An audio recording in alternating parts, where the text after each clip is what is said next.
오늘 이 본문에 있는 말씀을 통해서 성령의 사람이란, 다른 말로는 영의 사람이란 이런 제목으로 하나님의 말씀을 나누려고 합니다. 여러분, 우리가 교회 안에 다 들어와 있어도 다 영의 사람이라고 볼 수가 없다는 거예요. 어떤 사람은 영의 사람이 있고 성령의 사람이 있을 뿐 아니라 더 나아가서 육신의 사람도 있고 또 율법적인 속성과 사상을 가지고 있는 사람도 있고 더 나아가서는 악령에 사로잡혀가지고 이끌림을 받는 사람들도 늘 있다는 거예요. 교회 공동체에만 있는 것이 아니라 공동체에는 어느 곳이든지 다 그런 종류의 사람들이 있음을 가르쳐 줍니다. 그러므로 오늘 성경은 그렇게 말해요. 어떤 사람은 육신의 사람, 육신적인 이 욕망에 사로잡혀서 살아가는 사람을 어린아이 같은 사람이다. 우리 몸은 성인이고 어린이지만 우리의 생각과 마음은 마치 육신적인 어린아이와 같은 신자가 있음을 성경은 말합니다. 고린도전서 3장 3절에서 보면 그렇게 말해요. 여러분, 고린도전서 3장 3절이 얼마나 중요한 말을 하는지요? 여러분, 성경을 한번 이렇게 보겠습니다. 너희는 아직도 육신에 속한 자로다. 너희 가운데 시기와 분쟁이 있으니 어찌 육신에 속하여 사람을 따라 행함이 아니리요. 그래요. 육신에 속해 있는 자라고 하잖아요. 그리고 육신에 속해 있는 자들의 특징은 시기 질투를 잘합니다. 다른 사람에게 관심을 받기를 원하고 사랑을 받기를 원하고 자기를 높여주기를 원하는 이런 속성을 가진 사람들이 가정에도 있고 교회에도 있고 단체마다 다 있습니다. 그러나 여러분, 육신에 속한 사람은 언제나 변화가 일어날 수 있는 가능성의 여지가 많습니다. 더 중요한 것은 율법주의 사상을 갖고 살아가는 사람들은 여러분, 변화가 안 된다는 거예요. 고쳐지지를 않는다는 거예요.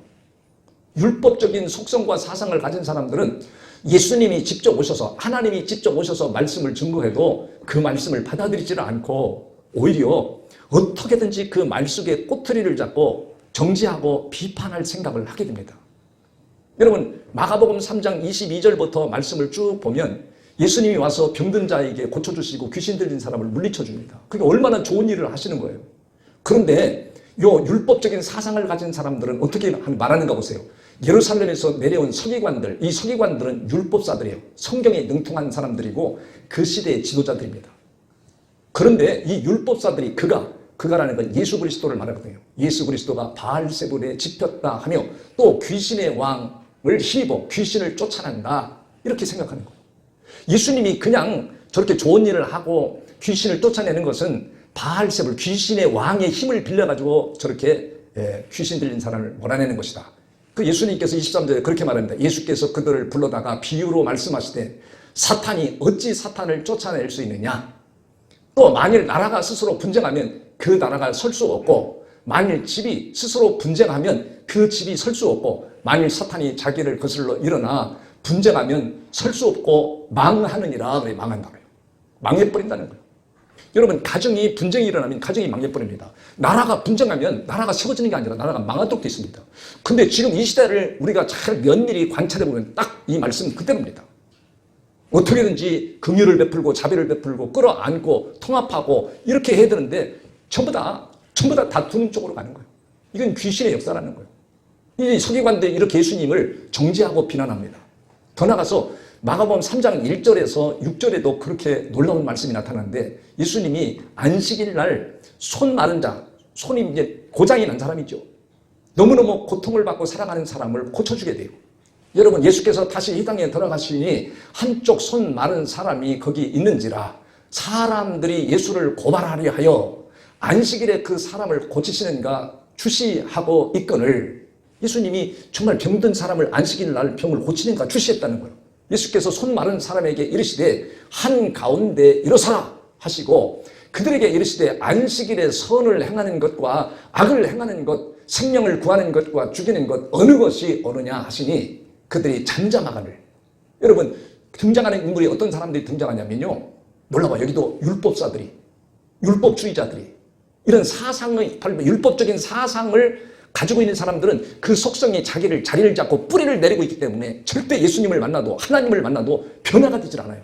달라지질 않습니다. 왜? 자기들이 갖고 있는 지식과 사상이 자기 자신의 심령을 계속 뿌리를 내리고 있기 때문에 변화가 안 돼요. 아무리 교육을 해도, 아무리 어떤 걸 가르쳐줘도 사상이 변질된 사람들은 절대 그 사상을 놓지 않습니다. 여기도 그러잖아요. 그래서 예수님이 그렇게 말한 거예요. 야, 안식일이라 할지라도 병든 사람을 고치는 거 낫냐, 그냥 놔두는 게 낫냐, 생명을 살리는 게 낫냐, 죽이는 게 낫냐 물어보니까 바리새인들도 잘못된 사상을 가졌다 할지라도 말을 못하더라 이거예요. 그래서 5절에 그러잖아요. 그들이 마음이 완악함을 탄식하사 노하심으로 그들을 둘러보시고 그 사람에게 이르되 내 손을 내밀라 하시니 내밀매 그 손이 어떻게 됐어요? 회복되었더라. 이 사건을 보고 여러분 바리새인들과 헤롯 왕은 어떻게 됐죠? 6절에 바리새인들이 나가서 곧 헤롯 왕과 함께 어떻게 하여 예수를 죽일까 의논하니. 예수님이 얼마나 좋으신 분이에요. 병든 사람을 고쳐주시죠. 그 영혼이 피폐된 사람을 소망을 줘서 살게 하시죠. 천국 가게 만들어주죠. 이런 일을 하는 분을 요 바리새인들은 율법적인 사고와 속성에 빠져있는 사람들은 자기 생각이 옳다 이거예요. 자기 지식이 옳다 이거예요. 이런 사람들은 자기가 남들보다 우월하다고 생각합니다. 그래서 우월한 지식과 사상 때문에 예수님도 비판하고 정죄하는 데 쓴 거예요. 여러분 얼마나 놀라운지. 그렇기 때문에 여러분이 율법적인 사상을 갖고 살아가는 사람은 신앙생활을 하면 할수록 계속 마음의 지식이 자라고 자기 사상이 자라서 교회를 분열시키고 교회를 넘어지게 하는 일을 계속합니다. 그러니까 여러분이 오늘 말씀을 듣고 나는 율법적인 사고를 가지고 그런 속성을 가지고 살아가는 사람이 아니라 또는 악령에 이끌려서 살아가는 사람이 아니라 정말 영에 사로잡혀 살아가는 사람이어야 한다. 여러분 에덴 동산에서부터 이 악령에 이끌린 사람도 있어요. 사탄이 역사하는 사람. 사탄이 역사하는 사람은 에덴 동산에서부터 벌써 아담과 하와를 미혹하는 일을 합니다. 여러분 고린도후서 11장 3절에서 보니까 거기도 그런 말씀을 해놨어요. 뱀이 그 관계로 하와를 미혹한 것 같이 너희 마음이 그리스도를 향하여 진실함과 깨끗함에서 떠나 부패할까 두려워하노라. 그러니까 에덴 동산이 얼마나 평화로운 도시입니까? 하나님이 만들어 온 그런 도성인데 이 사탄의 역사가 뱀의 관계로 하와를 어떻게 했다고 그래요? 미혹했대요.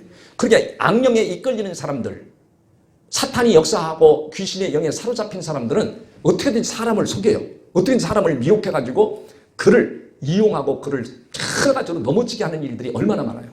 여러분 그거 비유로 들려가려면 끝이 없잖아요. 악령에 사로잡혀서 살아가는 사람 평생 자기 팔자도 못 고쳐. 남을 점쳐주고 해도 자기 팔자도 못 고쳐. 그러니까 이런 사람들은 에덴 동산부터 악령에 이끌려서 예수님이 오시는 그날까지 이런 일을 하게 된다는 거예요. 여러분 오늘 본문에 있는 말씀을 통해서 그러면 성령이 역사하는 사람, 성령의 사람이란 바로 어떤 사람이냐? 영의 사람을 가리키기도 해요. 영의 사람이란 바로 하나님의 인도, 성령의 인도를 받는 사람들을 가르치는 말입니다. 로마서 8장 14절에 보면 그랬어요. 무릇 하나님의 영으로 인도함을 받는 사람들은 곧 하나님의 아들이라 그렇게 말해요. 하나님의 영으로 인도함을 받는다. 영으로 인도함을 받는다는 말이나 성령의 사람이라는 말이나 같은 의미예요. 그러니까 영의 사람은, 성령의 사람은 반드시 어떤 일이 벌어져요? 반드시 하나님이 곧 하나님의 아들이라 이렇게 알려준다는 거, 알려줘.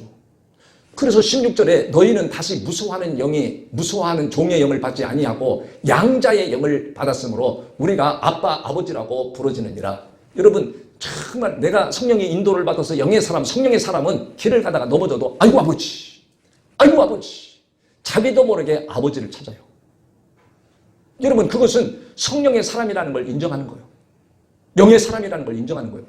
양자의 영을 받아서 우리가 눈으로 볼 수 없지만 하나님을 나의 아버지라고 그렇게 믿어지도록 만든다는 거예요. 여러분 16절에서는 그렇게 말합니다. 성령이 친히 우리의 영과 더불어 우리가 하나님의 자녀인 것을 증언하신다. 성령은 계속해서 알려주신다는 거예요. 너는 하나님의 자녀다. 너는 하나님의 딸이다. 너는 하나님의 아들이다. 계속 알려줘. 알려줘서 왜 알려주느냐면 17절에서 보면 하나님의 자녀는 하나님이 상속을 주기 때문에 상속을 준다는 것은 예수 그리스도가 확실하게 믿어질 뿐 아니라 바로 하나님의 나라가 우리에게 상속을 준다는 하나님의 나라를. 여러분 사람이 이 땅에 태어나가지고 한 번 살다가 죽는 거로 끝나는 것이 아니라 육은 한 번 죽는 것이 하나님이 정해진 것이라고 했어요. 그래 우리의 영은 안 죽는다는 거예요. 영원히 사는 천국이 있고 지옥이 있음을 분명히 말씀하십니다. 그렇기 때문에 하나님이 자녀가 된 사람은 상속을 주잖아요. 여러분의 자녀도 내가 가진 재산을 상속을 주잖아요. 지금 그것처럼 하나님의 자녀가 되어지는 것을 알려주셔 성령이. 더 나가서 두 번째로는 바로 성령의 사람, 영의 사람은 예수 그리스도가 누구신지를 확실하게 믿어지게 만들어준다는 거. 오늘 이 본문에도 그렇게 나와 있습니다. 보혜사가 다시 올 것이다. 다시 와야 너에게 유익함이 있을 것이다 라고 말씀하면서 여러분 8절에서 뭐라고 하느냐면 그가 와서 죄에 대하여 의에 대하여 심판에 대하여 세상을 책망하시리라 그래요.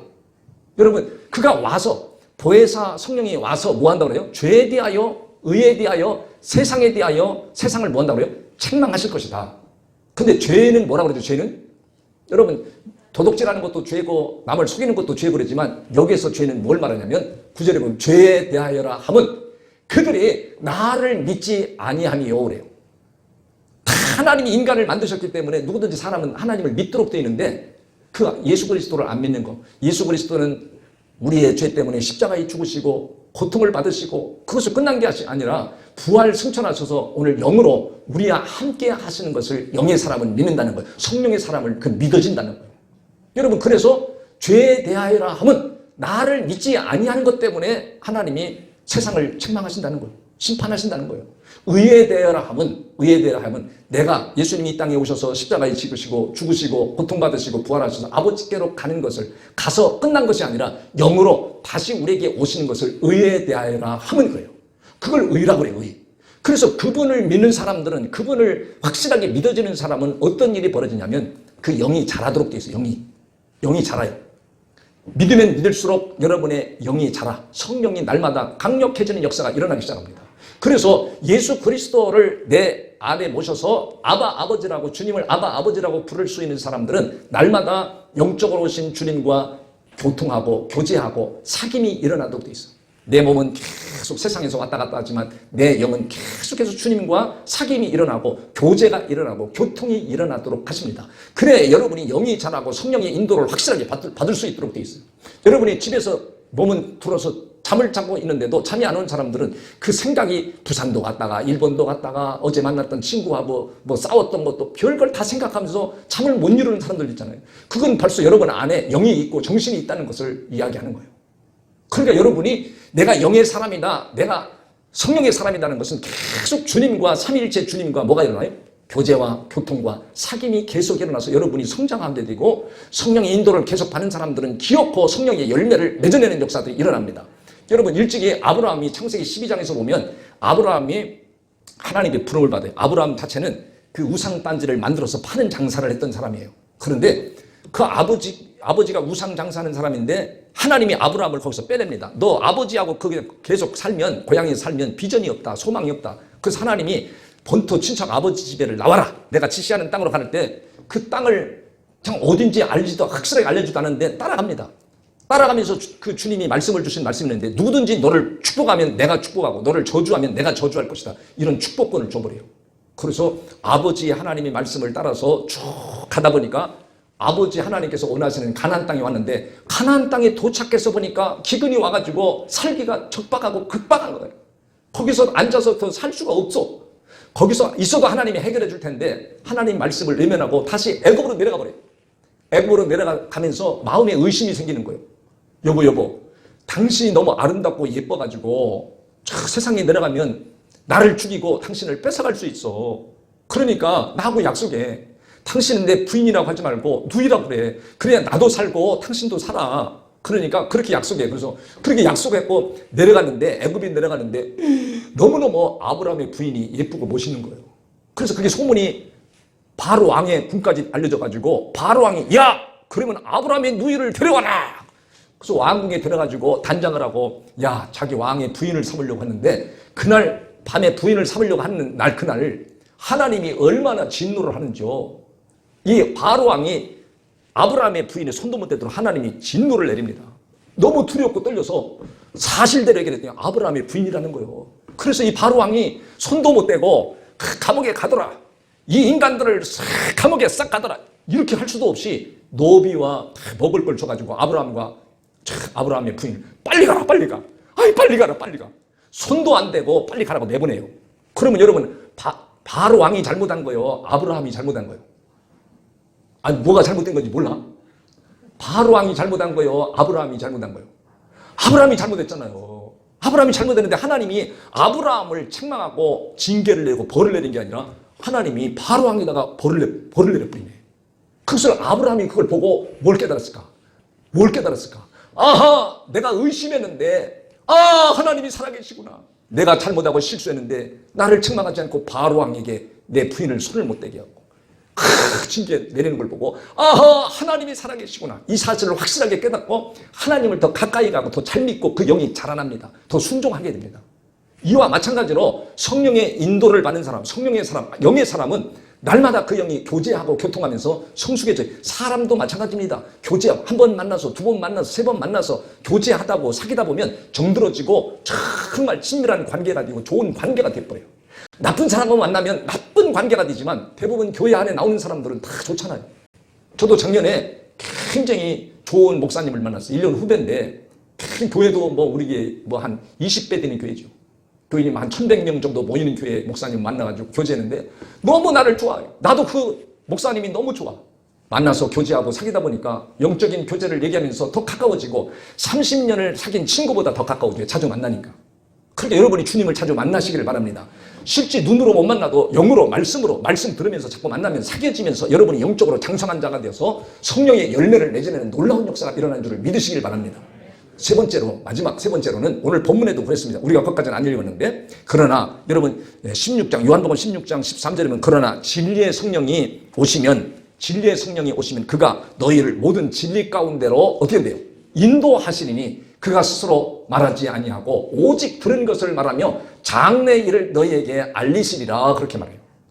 그렇게 성령의 인도를 받는 사람, 성령의 사람, 영의 사람들은 반드시 그 사람이 사는 삶이 진리 가운데로 성령이 오시면 그가 너희를 모든 진리 가운데로 인도하신다. 진리 가운데로 들어가야 자유가 있고요. 진리 가운데로 들어가야 여러분의 마음이 담력이 생기고 편안이 있고 기쁨이 있습니다. 그러니까 진리 안으로 들어갈 때 진정한 여러분이 희열을 느끼고 자유를 느끼고 두려워하지 않는 역사들이 일어나는 놀라운 힘이 생겨요. 그뿐 아니라 두 번째는 여러분이 살아가는 인생 속에 장래사를 알려준대. 장래일을 알려준대잖아요. 장래일을 알려주십니다. 그러니까 영의 삶을 사는 것은 내가 교회 올 때 교회 와서 예배를 드리고 찬송할 때 찬양하고 기도할 때 기도하는 이 삶을 살아내는 사람들은 하나님이 진리 속으로 자꾸 들어가도록 만들어주고 인도하실 뿐 아니라 더 나가서 여러분의 장래에도 하나님이 알려주시는 역사를 해요. 여러분 요한일서 2장 27절에 있는 말씀에 보면 좀 더 구체적으로 나타납니다. 거기에 보면 영의 사람은 성령의 사람인데 성령의 사람은 성령의 인도를 받고 예수 그리스도를 확실하게 믿어내는 사람, 그걸 믿어지는 사람들을 가르치는데 27절에서 뭐라고 그래요? 너희는 주께 받은 바 기름 부음이 너희 안에 거하나니 아무도 너희를 가르칠 필요가 없고 오직 그의 기름 부으심이 모든 것을 너희에게 가르치며 또 참되고 거짓이 없이 너희를 가르치신 그대로 주 안에서 거하라. 여러분이 영의 삶을 살아내는 사람, 힘들고 어려워도 교회 와서 예배드리고 찬양하고 말씀 들어내는 사람들은 그때마다 성령의 기름 부으심이 임한다는 거예요. 여러분 남녀가 교제할 때도요, 만나서 교제하면 지칠 줄 모릅니다. 아침부터 저녁까지 데이트를. 그렇게 오래 있으면 아주 진절미리 나고 멀미 날 텐데 멀미 안 난다는 거예요. 또 만나고 싶대. 그러면서 거기서 뭐가 나와? 그 사랑함으로 인해서 나오는 에너지, 이 에너지, 기름 부으심이 에너지를 말해요. 나도 모르는 에너지를 말하고 능력을 말하고 사랑을 말해요. 그러니까 여러분이 힘들고 어려워도 교회에 와서 말씀을 듣고 예배 드릴 때 성령의 기름 부으심이 임한다잖아요. 너희는 주께 받은 바 기름 부음이 너희 안에 거하나니. 그게 예배 드릴 때 기름 부음이 임하는 거예요. 기도할 때 기름 부음이 임하는 거예요. 여러분이 하나님 말씀을 순종할 때 기름 부음이 나도 모르게 임합니다. 기름 부음이 임하면 어떻게 돼요? 아무도 너희를 가르칠 필요가 없다. 누가 알려주지 않아도 하나님이 다 알려주신대. 아, 너 그 길로 가면 안 된다. 너 그 사람 계속 만나면 안 된다. 너 거기를 자꾸 가면 안 된다. 너 자꾸 그 술집에 자꾸 가면 안 된다. 누가 알려주지 않아도 내 안에서 주님이 알려준다는 거예요. 너 계속 담배 피우면 안 된다. 너 그 친구 계속 만나면 안 된다. 계속 알려준다는 거 알려줘. 누가 만나지 말라고 그러면 가만히 있어. 네가 뭘 알아 인간아. 막 그러면서 화가 날 텐데 내 안에서 기름 부으시면서 성령이 알려주시면 어떻게 돼? 아무도 너희를 가르칠 필요가 없고 오직 그의 기름 부음이 모든 것을 너희에게 가르친다는 거예요. 그러니까 성령이 오시면 진리 가운데로 인도하실 뿐 아니라 장래사를 여러분이 승리하도록 여러분이 더 잘 되도록 살아도 후회할 것이 없이 감격하도록 날마다 장래사를 옳은 걸로 진리의 길로 안내해 주시고 인도하셔서 그 영의 삶이 성령의 사람이 얼마나 행복한 것인지를 여러분이 깨닫게 하신다는 거예요. 그런 삶이 계속해서 이어지시기를 주의 이름으로 축복합니다. 기도합니다. 하나님.